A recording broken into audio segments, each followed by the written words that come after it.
Thank you everyone for coming, and also thank you whoever is online, and welcome to the lunchtime seminar, the BRIT lunchtime seminar.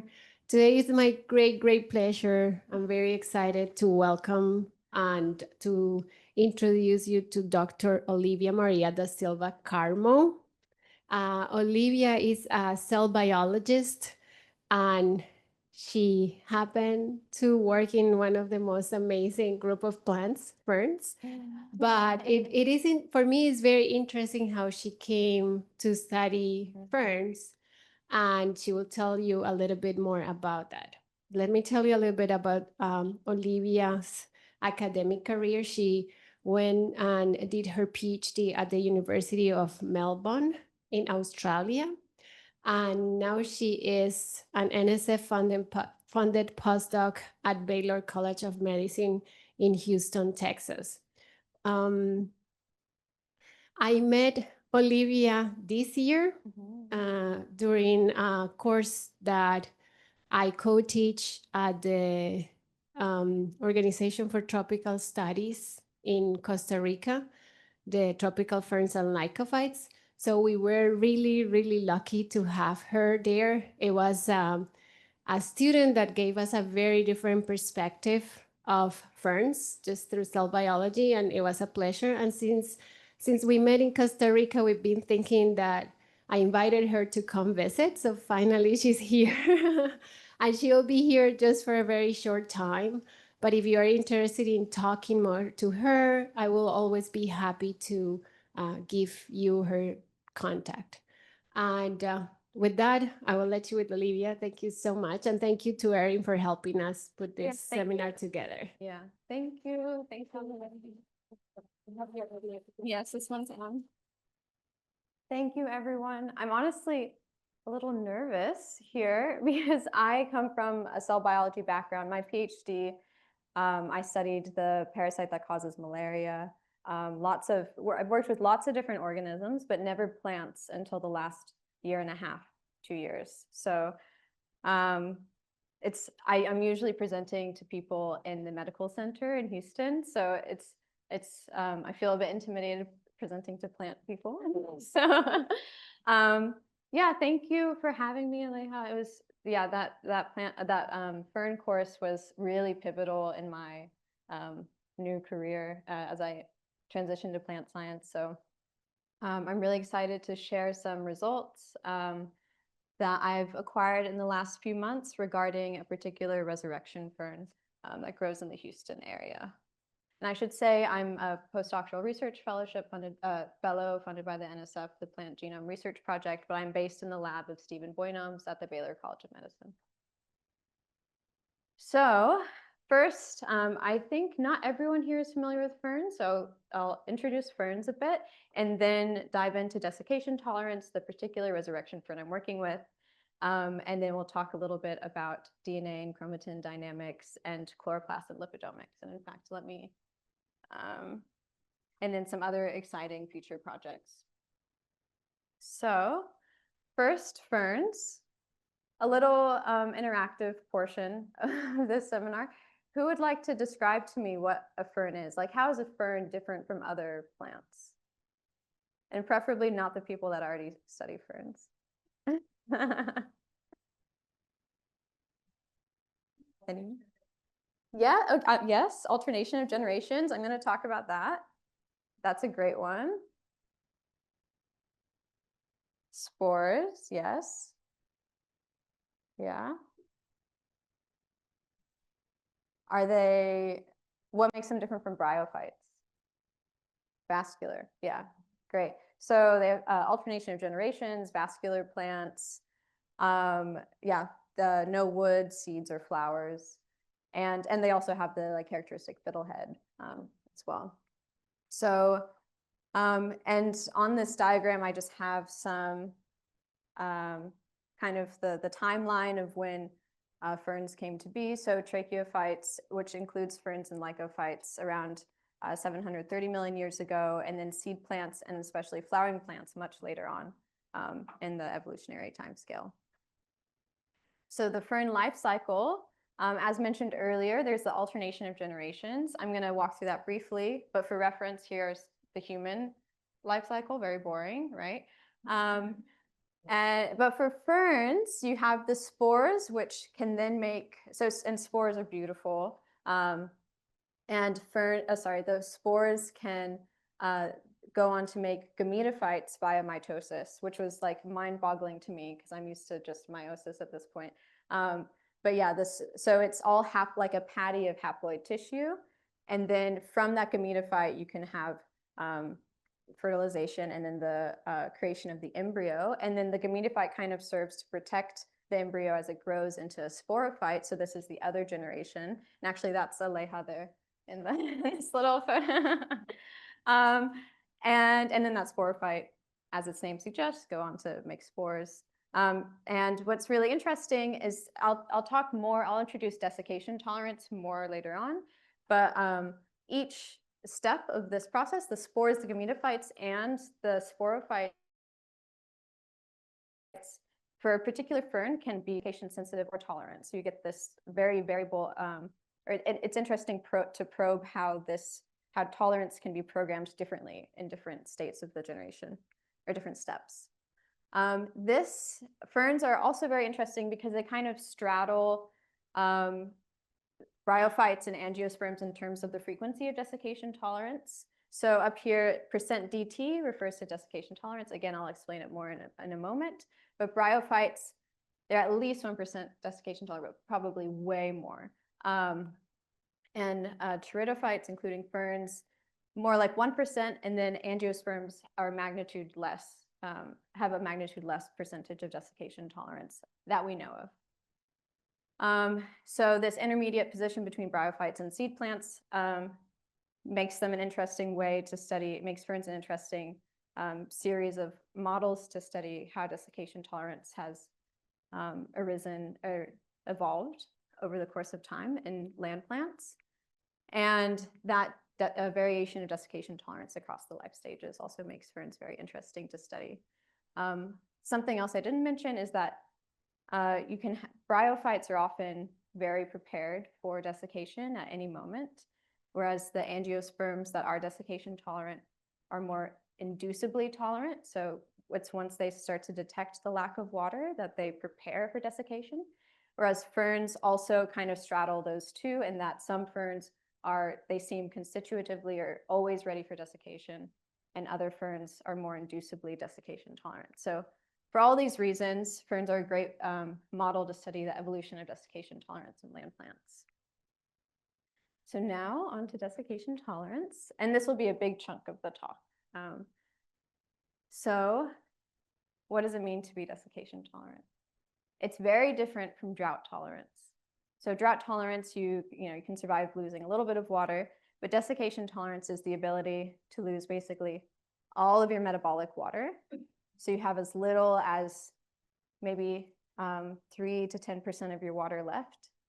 And you enter a state of suspended animation.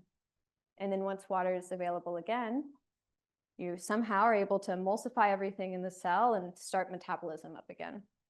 And that's really, like, all of us here in the room, we can all dry out, but we can't rehydrate, right? So the organisms that are able to tolerate desiccation have a lot of really interesting mechanisms for doing this, and there are lots of different ways to achieve desiccation tolerance, and we don't fully understand the full scope of it.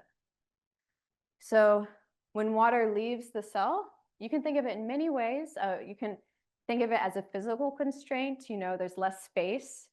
Everything's starting to collapse on each other. More molecularly, the bilipid, the membranes start to shear. Proteins will start to unfold and aggregate when you lose that much water. And even the consistency of the cytoplasm becomes much more dense. It evolves from a normal solution to syrup, rubber, leather, and eventually it vitrifies into a glass when it's dry enough. So how does the cell survive all of these drastic changes in shape and obviously water loss? Because biology is very wet, right? It's hard to imagine doing experiments without water.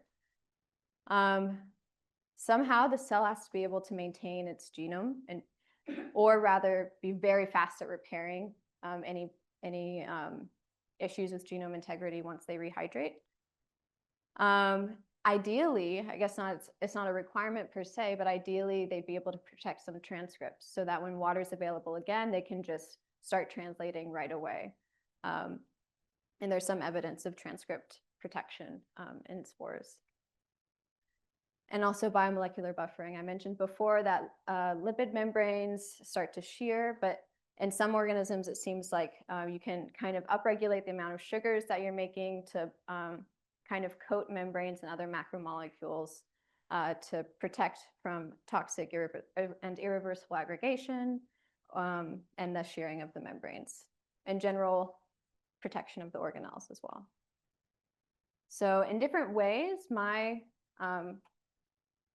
projects touch on different aspects of these biological requirements for desiccation tolerance. First, I'm going to talk a little bit about some of the genomic work and then some more biomolecular work, but really that's more ultrastructural. So we'll get to see the inside of a cell in the dry versus hydrated state. But why does any of this matter? So ideally, if we could understand how organisms that survive without water, if we can understand how they're able to protect all of those macromolecules in the dry state, and then hopefully we would be able to kind of glean that information and maybe make cocktails of whatever biomolecules they use in order to protect other labile things in the dry state. For example, mRNA vaccines, being able to protect vaccines in the dry state would eliminate the need for ultra cold storage. So you would be able to get vaccines, for example, into much more remote areas that don't necessarily have the resources for ultra cold storage. Because currently, to my knowledge, we still keep a lot of these vaccines at -80 Celsius. So, as I referred to earlier, I studied a particular resurrection fern, Cleopeltis musciciana. Why do I study this one? Well, just like most anhydrobiotes, and anhydrobiote means organism that can survive without water, it can lose up to 97% of its water content. So that's basically all of the metabolic water. There'll still be a little bit of water trapped in certain areas.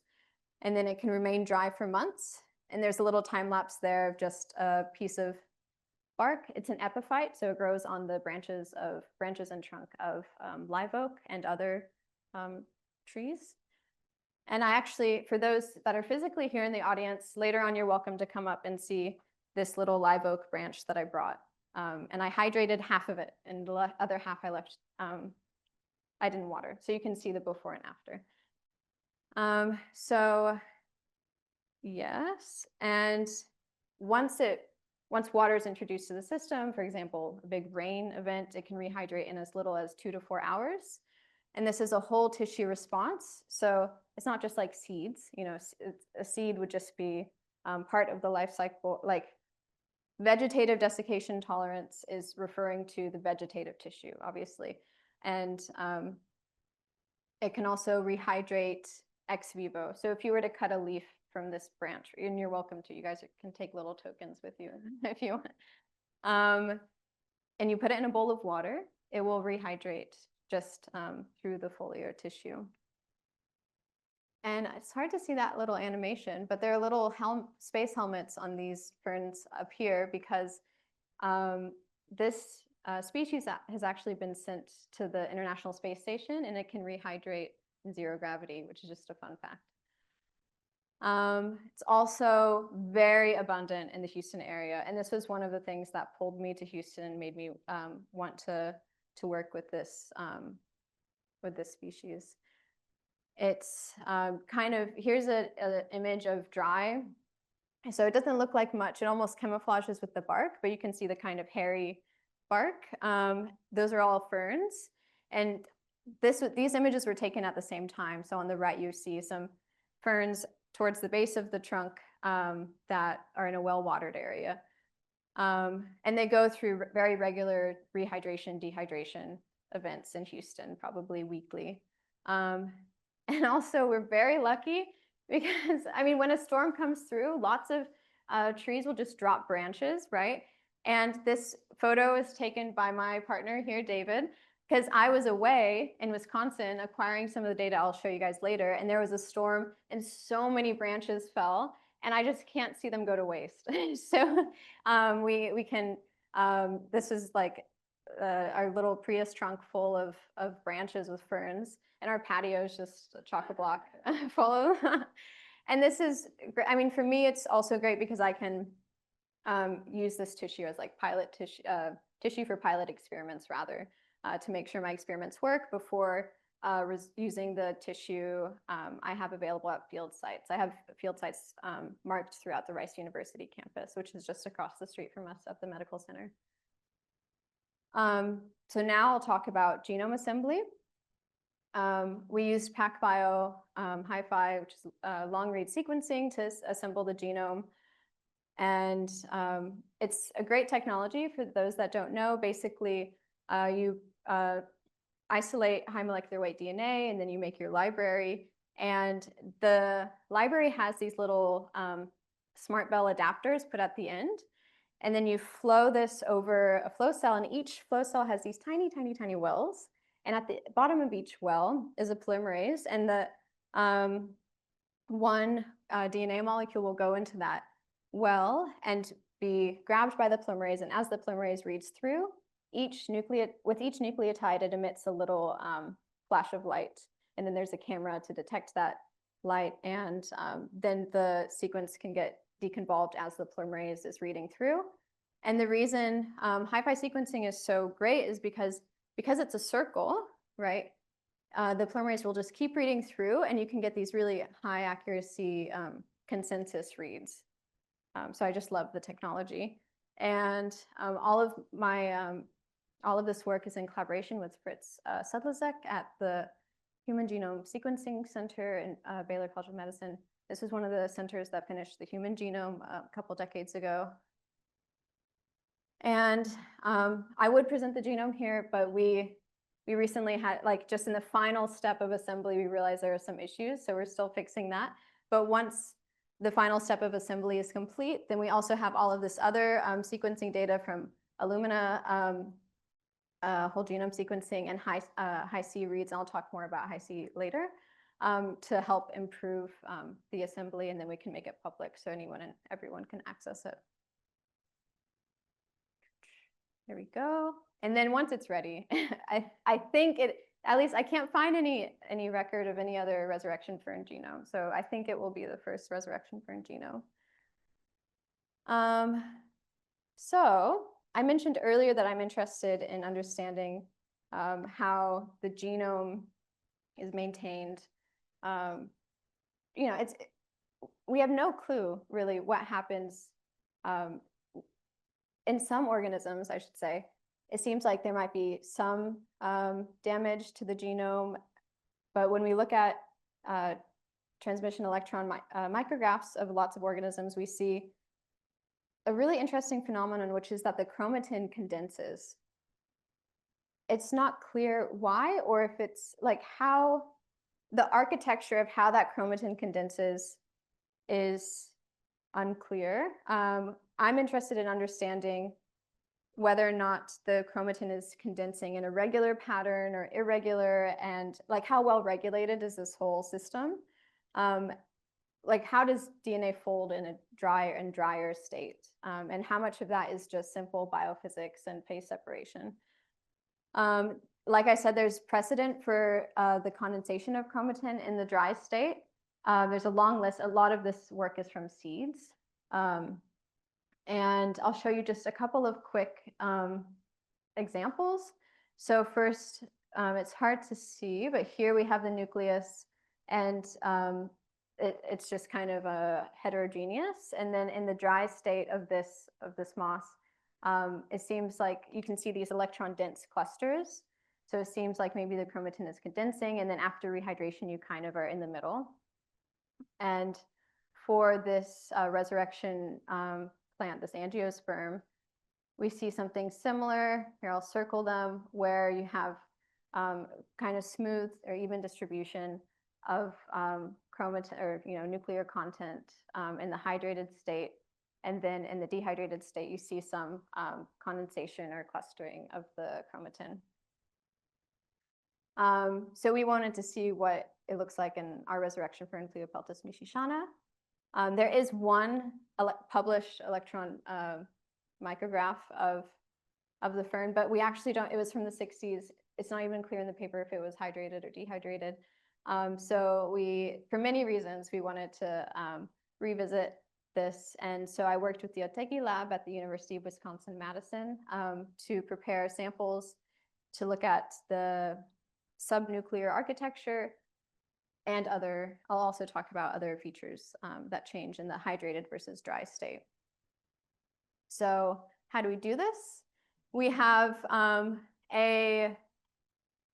amazing high pressure freezer. So what we do is we very quickly dissect samples on this little bench, and then we put the sample in a little hat, push it into the instrument, and the instrument will apply a huge amount of pressure. It makes a really loud sound that shakes the whole room.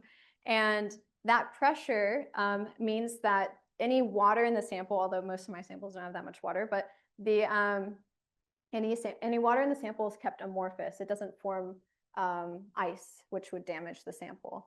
So it's a great method for keeping the sample as close to in situ as possible. And then it's also always kept very cold at this point in liquid nitrogen. And then we substitute the sample with osmium tetroxide. This acts to both cross-link and stain the sample. And at that point, the sample goes black. And then I slowly infiltrate with resin. This ended up being really critical to the whole process. Coral Martinez was the one that developed this protocol. She was developing the protocol with my sample. I was just very grateful to her because it's such a dense sample when there's, and she was also working with pollen at the time. And so it's about a 2-week process to get through all of this. And then we embed, mount, cut the sample and image. Yeah, and I should say actually, throughout this whole process, we do not use water. This is totally anhydrous, and that is to preserve the dry state as well as possible. All those previous electron micrographs I had shown you guys were fixed and usually 10% glutaraldehyde or PFA in water. So they're always exposed to water for roughly 10 minutes at least. So we don't know how much is changing in that period. So here is a transmission electron micrograph of a whole or almost whole cell. They're huge, right? Because it's a plant cell. I'm not used to this huge central vacuole. So we have the nucleus, some mitochondria, a chloroplast, and I'll just zoom in here and you can see the nucleus more clearly, and here are some chloroplasts. And the dehydrated sample is very different. So this is like, it's a kind of like an island of cell material. Here's some chloroplasts, which I'll talk more about later. And this is the nucleus here. So here you can see the heterochromatin euchromatin is kind of in a small puncta, but suddenly you get this, it's like a binary of electron dense and electron translucent material in the nucleus. It's really wild. I haven't seen anything like this before, and here's just another micrograph. I should say the darker it is, the more material there is, because yeah, that's what we're staining. So when it's a light color, it means there's very little there that was stained by the heavy metals that we use. And here are just more images of, again, this is a nucleus, this is a nucleus. And towards the end of my PhD and the first year of my postdoc, I've been studying how you can get the separation of phases in a cell. So a more dense phase and a more dilute phase. And this is called phase separation. And this is a lot like what we observe in some systems where you get the phase separation of a system into 2 compartments, basically. So this is really exciting from a biophysical perspective. Yeah. So we have these exciting images, but that doesn't really tell us much about how the actual architecture is changing. So we can use molecular approaches to understand how the chromatin architecture is changing in the dry versus hydrated state, as well as intermediate states. It's a technique called Hi-C, which was established by Erez, Lieberman, Aiden. And the Aiden lab also runs the DNA Zoo, which is a great effort to collect as many genomes as possible.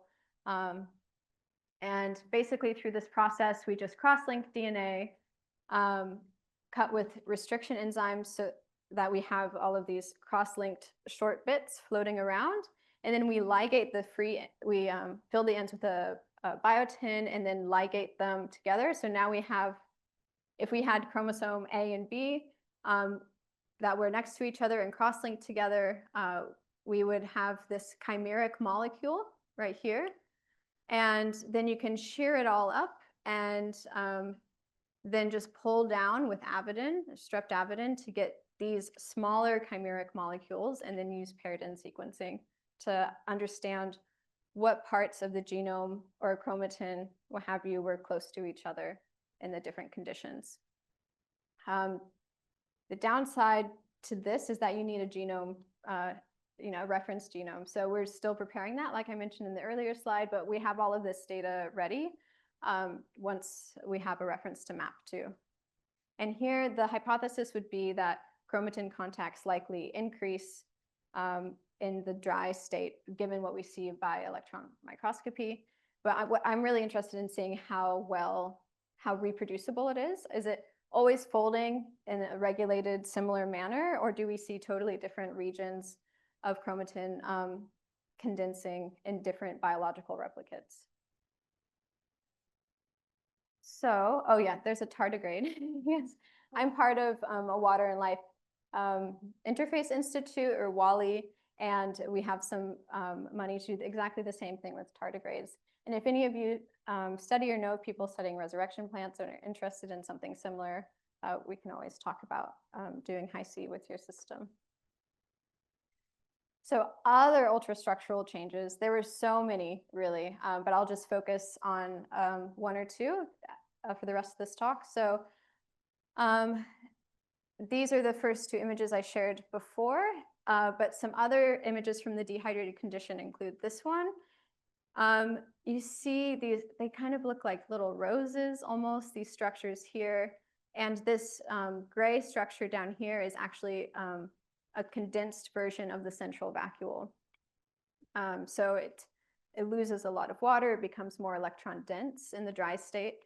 And those little rose-like organelles are actually chloroplasts, which is amazing. So on the left, I'm just going to zoom in on a couple of chloroplasts of the hydrated condition so you can see like what's quote unquote normal. So in the dehydrated condition, the thylakoid membranes, which are the membranes within the chloroplast, those become more electron translucent for reasons we're still trying to understand. And you can see the emergence of these little structures called plastoglobules.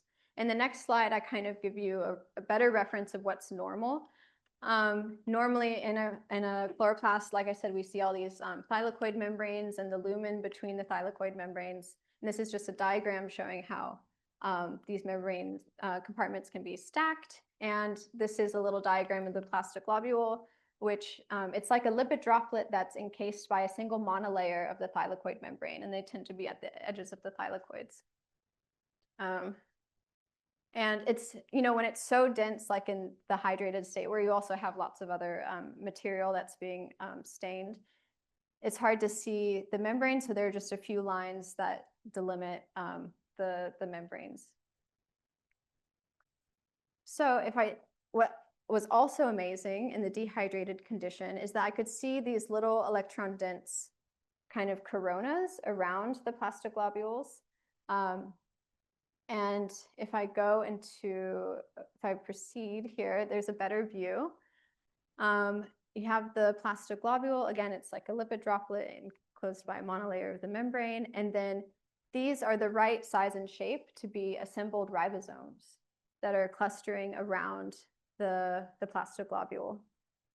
And here's some arrows pointing to them. And it might be difficult for y'all to see. I know on the Zoom screen, I think it was a bit more crisp. And then here again, this one's a little bit more zoomed out, but you can see that the thylakoid membranes are obviously a lot more electron translucent than in the hydrated sample. And you see the emergence of these plastoglobules. Now, seeing more plastoglobules isn't unusual. Usually more of them appear during abiotic stress, but it's the recruitment of the ribosomes to these structures that's really bizarre. And we're trying to understand if this is more common, if it's a feature of other resurrection plants as well. These are tomograms, so maybe I'll step back so I can explain what a tomogram is. So a tomogram is just like these sections, but we cut thicker sections and then rotate the sample 60 degrees in both ways. And then in fact, these are double tilts. So then we take out the sample, rotate it 90 degrees, and then acquire another tilt series. So we have a lot of three-dimensional information. And in the next slide, what precedes is like a video of that of the section. And they move a bit fast, but these in the dehydrated condition, these are the plastoglobules I was showing you, and you can see that they are kind of totally enveloped by that corona of ribosomes.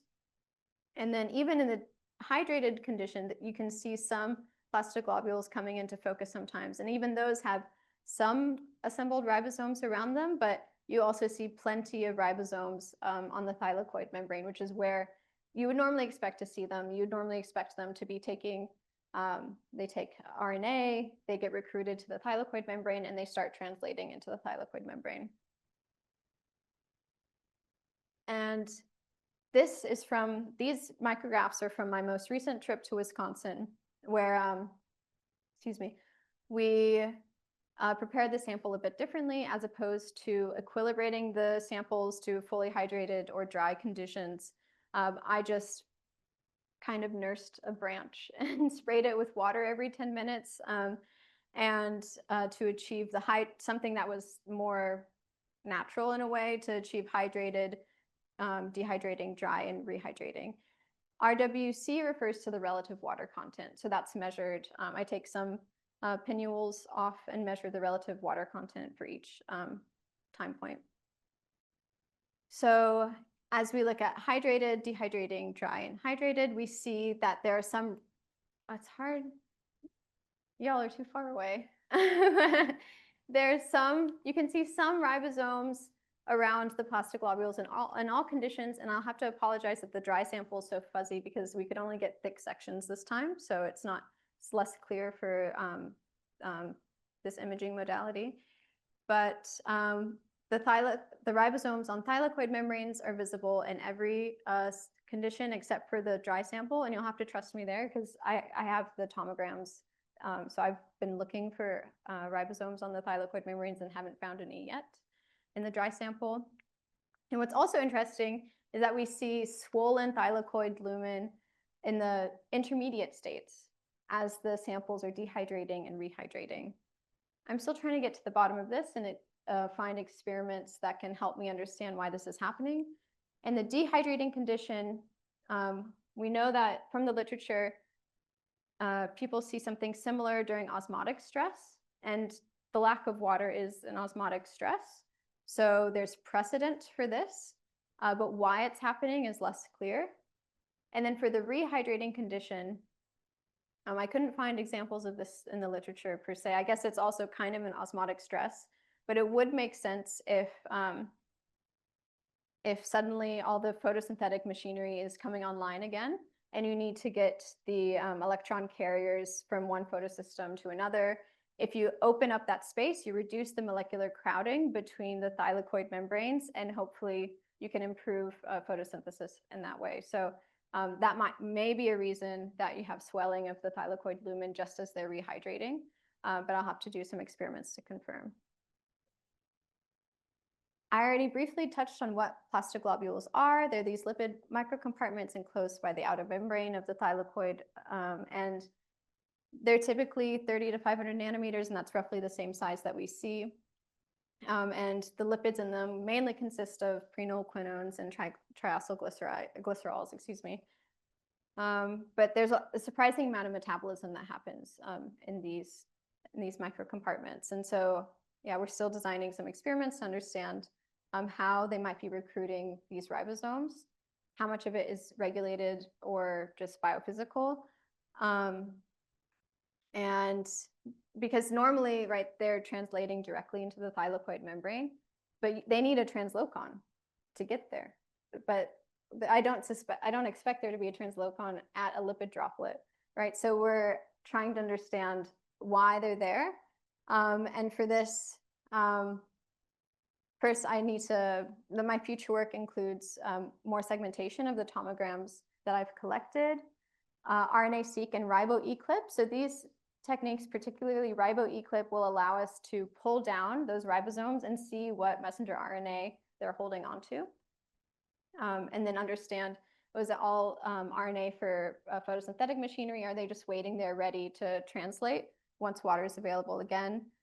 And in vitro assays. So I mentioned that I want to understand how much of this is just a biophysical preference for maybe hypercurved membranes. So we can reconstitute vesicles in vitro and add ribosomes and see if there's just an inherent preference for hypercurved membranes as the solution is drying out.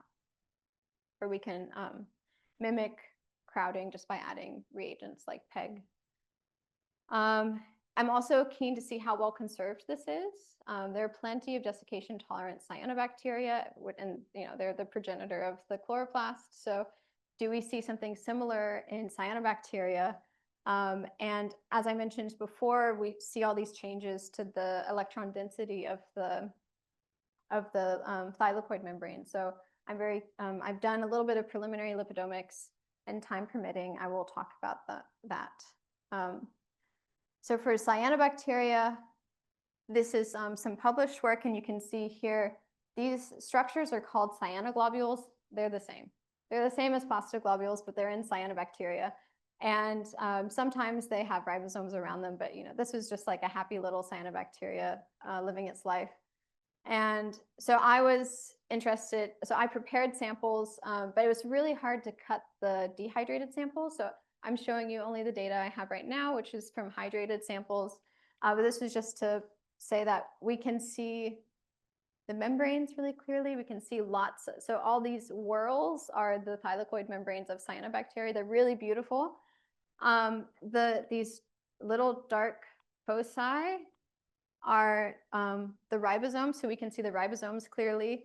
The more electron translucent circles are probably less crowded spaces that are between the big special light harvesting complexes that cyanobacteria have. And as soon as we have data from the dry samples, I'm very excited to share that. And yeah, so theoretically, it'd be interesting to see whether ribosomes are also recruited to the outside of cyanoglobules. And I didn't include it here, but we can see cyanoglobules in the hydrated state too.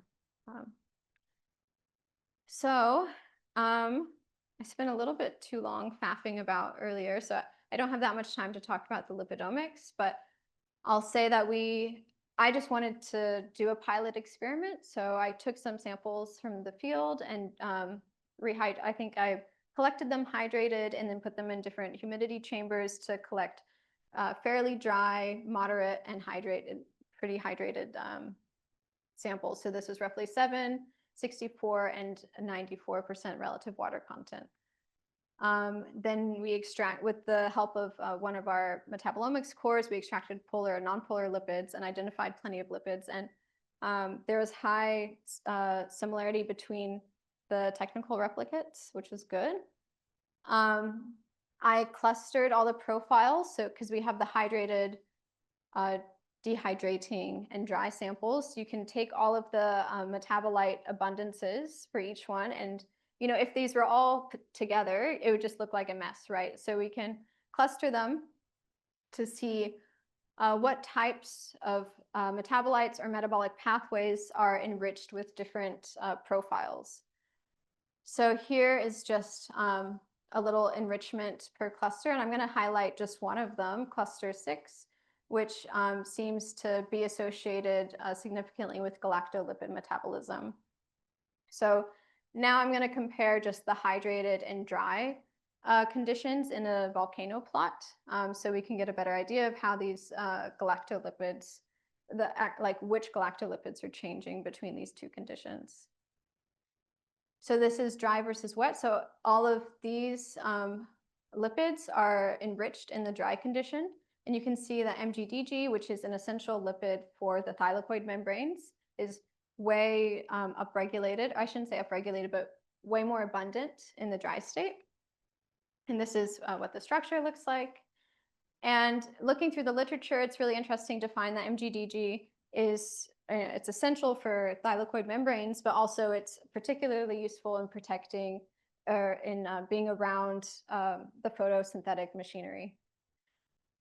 So this is, for example, light harvesting complex 2, and you can see MGDG, it creates these kind of cone shapes and buffers the edges of the complex very well. We also can see here that, so it's a galactolipid, and when it's attached to the fatty acid tail, it,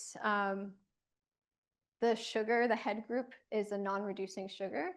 And we know from other desiccation tolerant systems that non-reducing sugars they essentially can replace water because they have these polar groups. So this appeals to the water replacement hypothesis that's been raised in many other systems.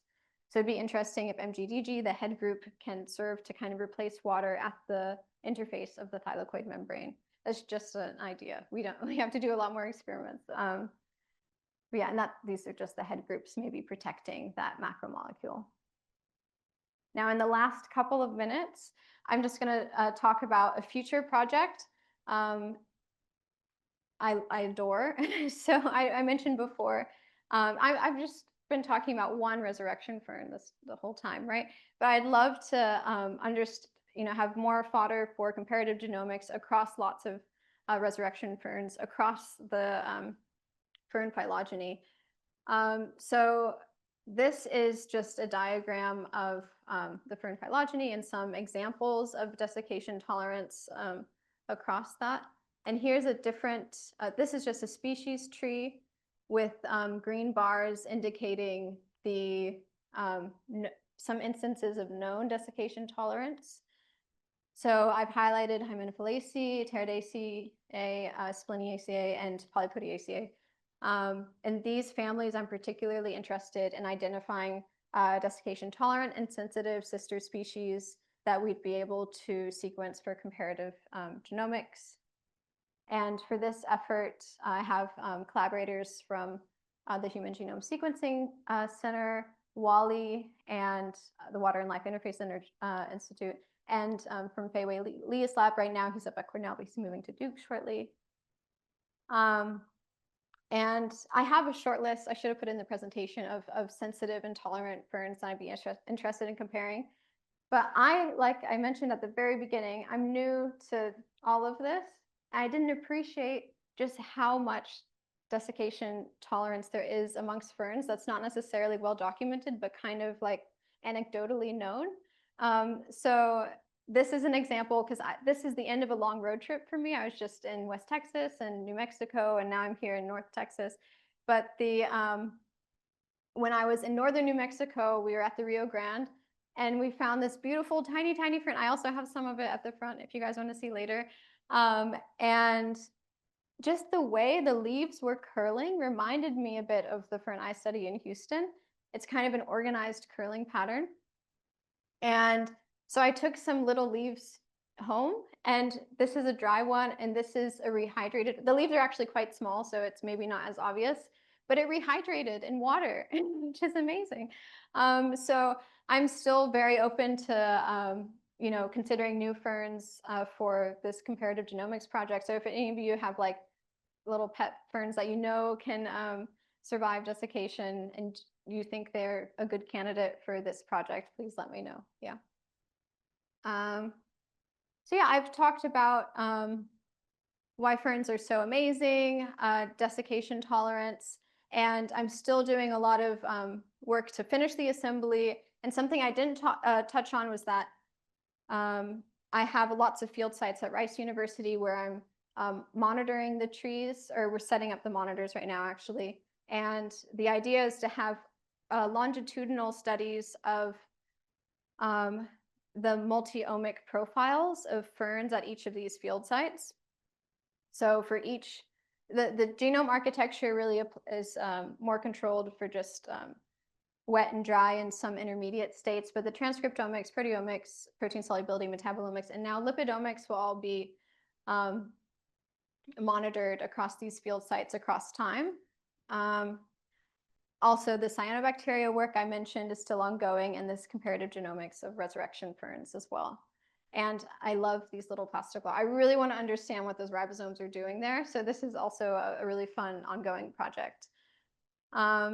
With that, that was the end of my talk. A very quick plug for the Water and Life Interface Institute. It's a really fun consortia. We have labs across the US. I think now it's 13 labs. And everyone studies desiccation tolerance across the tree of life. So we have people studying nematodes, tardigrades, angiosperms, yeast, now cyanobacteria as well. And earlier this year, we released a kind of roadmap for identifying desiccation tolerance and a guide for the field, because it is quite an interdisciplinary field with people working with lots of different organisms. So if you're interested in desiccation tolerance, I highly recommend that paper.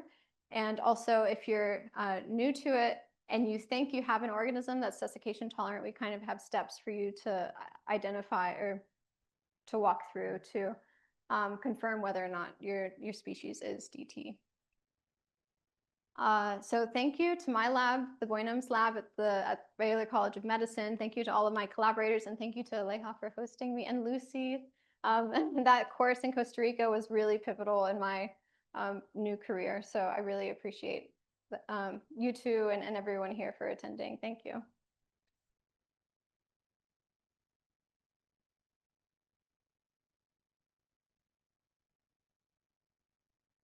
Oh, I should have said, I would have welcomed questions during the talk. I meant to say that at the beginning. Well, we do have about 10 minutes for questions now. We are streaming online, so if you can raise your hand and I will bring the mic over to you so that those attending online can also hear your question.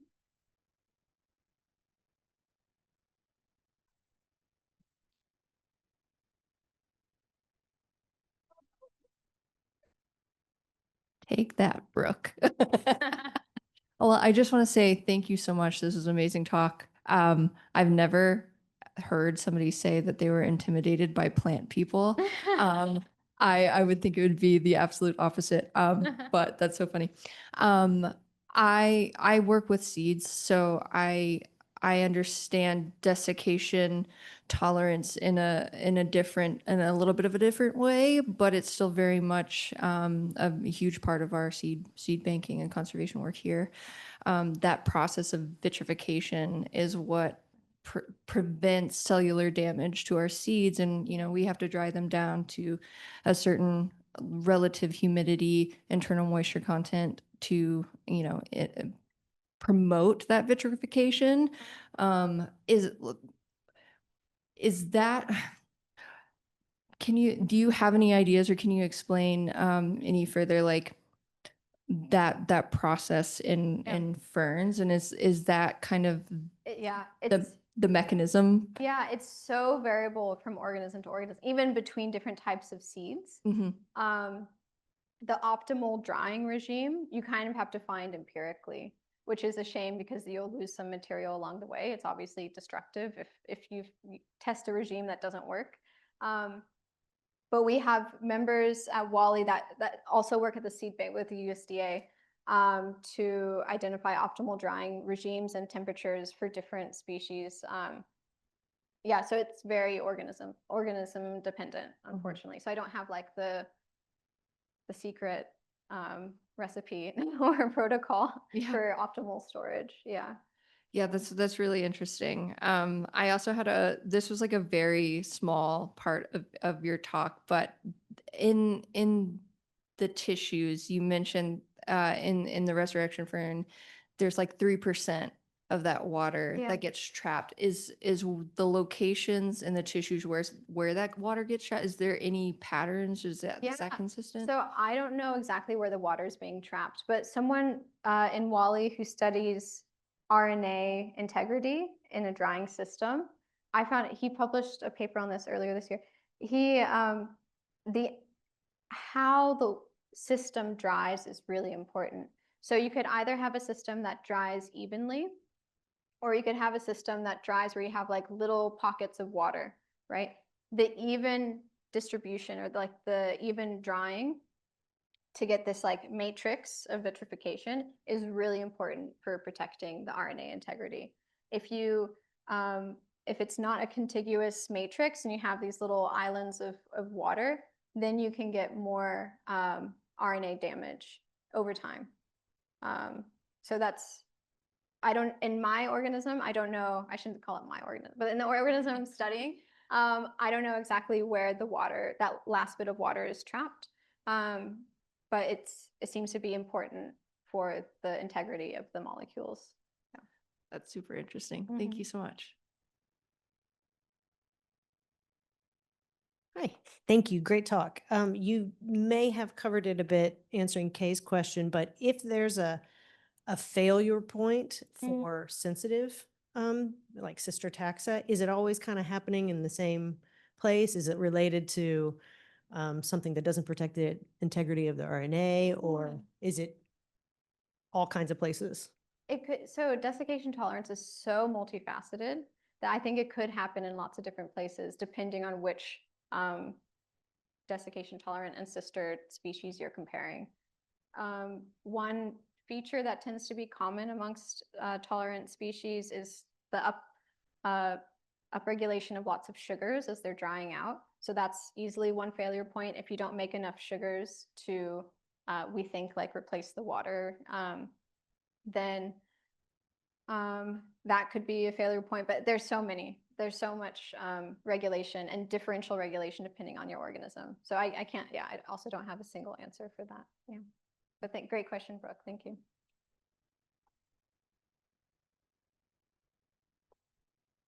Thanks for that great talk. I have a simple question, and I noticed that you, both of your slides where you're resurrecting, so to speak, the ferns, you're dunking the whole fern in water. Do you have to do that, or could you just stick it with the vascular tissue in the water? Yes, this is a great question. So yeah, if you just, so the stipe, the stem, embolizes. So you can't just put the stem in water. You'd have to put the vegetative tissue, like the leaf tissue, in water. Or you could just spray it with water if you don't want to put it in a dish. So that's what I've done here. These I was just spraying with water regularly. Yeah. But then how does the water get uptaken by the leaves? Should say, so normally the water gets uptaken by the leaves. Oh, like anatomically? Well, yeah, I'm through the stomata, maybe. No, so or should have included this slide. I love this so much. Thank you so much for asking this question. So they have these scales on the underside of the fern. I can bring one up to you. So these scales are kind of like little umbrellas, and the water can actually get trapped. So these scales on the back. So the little umbrellas, these scales, can draw in water via capillary action, and that actually goes kind of down the stalk of the scale, and that's how it gets into the vegetative tissue. Yeah, it's very fun. And yeah, all of you can look at the fern I have up here. Yeah.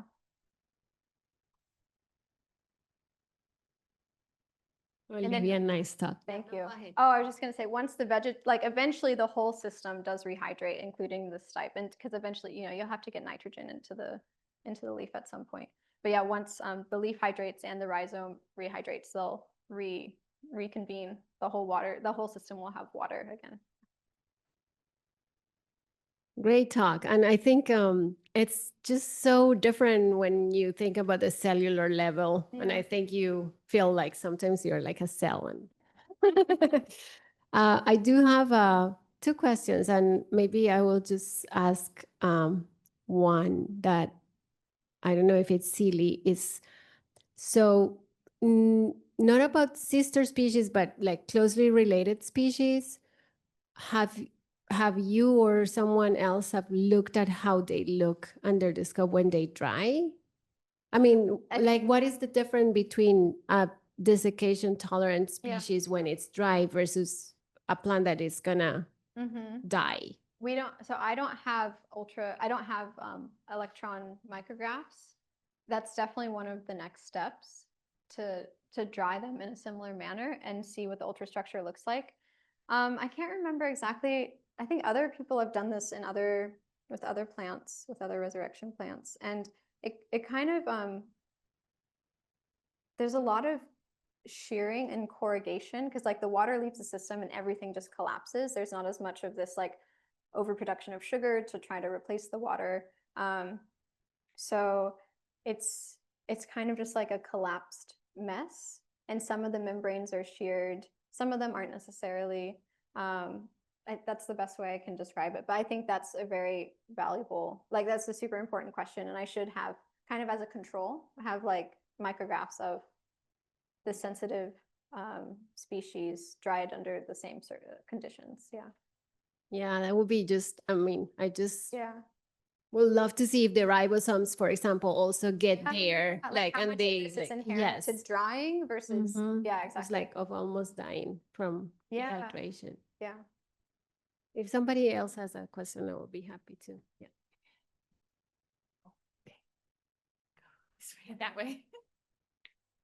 Yeah, thank you for that presentation. Mine is not like a question. I just want to like appreciate the effort put together to get that IC chromosome level genome, because I saw that you use Illumina plus IFIDEL this stuff to get that done. And so what was popping in my head was like, do you actually have intention to explore the genomic events supporting each of these, like thinking about those that are the resurrected plant or those from the other group that are not? And then I see that at the end of your presentation, you did mention that you want to go into the transcriptome and also look at the genomic architecture to see if there are kind of like inversion, gene loss, or whatever thing that could happen in there. Yeah. No, I Yeah. really want to see. So just on the genomic level, we know that other resurrection plants, some resurrection grasses have a huge expansion of certain gene families like ellipse and Leia protein, or the genes that encode for Leia proteins. I'm super keen to see which families, what do the genomes look like for these ferns and sister species. And then depending on just our resources, I guess, then it would be interesting to see how the chromatin architecture changes. Yeah. Yeah. I'm just kind of limited by time at this point. Yeah, But I know. fortunately, the PacBio hi-fi sequencing has become a lot more affordable. Even just in the last few months, they introduced a new technology that makes it more affordable. So now it depends on how big your genome is and how deep you want to sequence. This genome is roughly 6 gigabases. I should have said that. But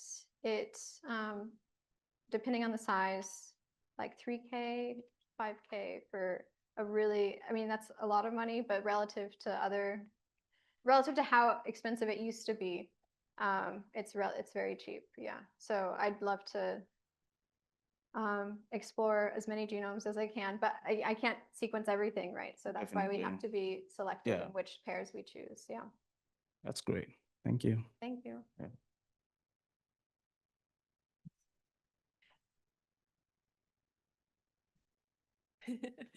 Thank you so much for this talk. I noticed whenever you showed kind of some of the other fern families and what others were desiccation tolerant, I noticed Selaginellacea wasn't included, but I know it's a lycophyte. Yeah, I didn't include lycophytes in that tree. Sorry. Okay, Yeah. I figured maybe Selaginella has been done at some point before. Is it the Lepidophylla, I think is the resurrection fern in that group? Which genomes are available? But Mel Oliver, who's an advisory member of Wally, he's studied desiccation tolerance for a long time, lycophytes. I really need to be more familiar with that literature. But yeah, so I don't know. I haven't looked into it, but great question. Yeah, lycophytes are very important and also great models for understanding desiccation tolerance. Yeah, for a lot of the same reasons that I highlighted in ferns. Yeah. So we have hit 1 p.m. So I believe you're staying a little bit after if staying anyone for a else while. has Yeah, any yeah, other yeah. questions. But thank you so much. We Yeah, really thank appreciate you coming you. and Thank speaking. you for your patience.